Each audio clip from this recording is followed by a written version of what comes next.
Students, researchers and teachers, अस्सलाम वालेकुम।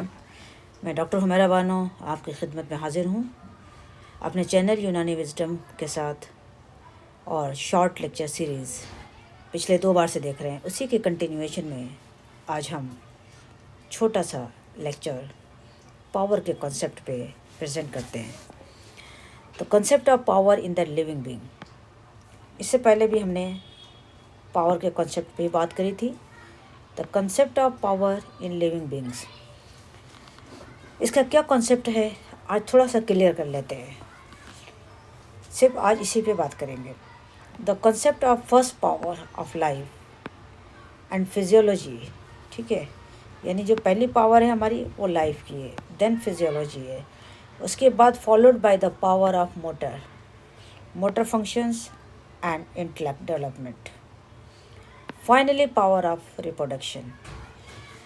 यानी कि इसमें 4 जो हमने पावर का जिक्र किया है, ये हर पावर अपने वक्त पे अपने ज़रूरत के लिहाज से वक़्फ़ पज़ीर होती है या वजूद में आती है।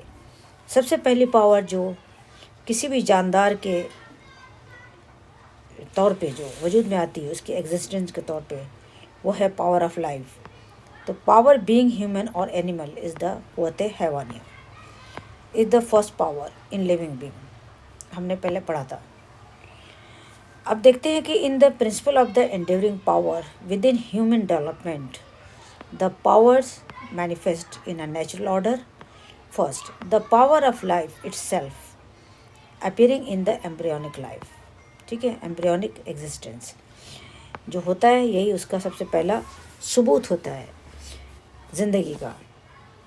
उसके बाद देखते हैं हम कि then the power of physiology, ये वजूद में आती है, express through the need for nutrition, क्योंकि अब हमें ज़रूरत पड़ती है, तो ये हमें आती है लीवर से। इसका जो सेंटर होता है वो लीवर है, हमने पहले भी पढ़ा था। Followed by the power of nervous system, और बाद में हमारा जो है नर्वस सिस्टम। हमने देखा कि इंसान जब पैदा होता है या कोई भी जानदार, ख़ास तौर से इंसान की बात कर रहे हैं, तो उनका जो नर्वस सिस्टम होता है वो इतना स्ट्रांगली डेवलप नहीं होता। एग्ज़ाम्पल के तौर पे हमारे यहाँ बच्चे पहले फ़ौरन नहीं खड़े होते, पहले वो घुटनों के बल चलते हैं, फिर आहिस्ता आहिस्ता वो खड़े होते हैं और उनके अंदर ताकत आती है। तो इसलिए इनकी ज़रूरत बाद में पड़ती है, इसलिए ये तीसरे नंबर पे इनका डेवलपमेंट होता है।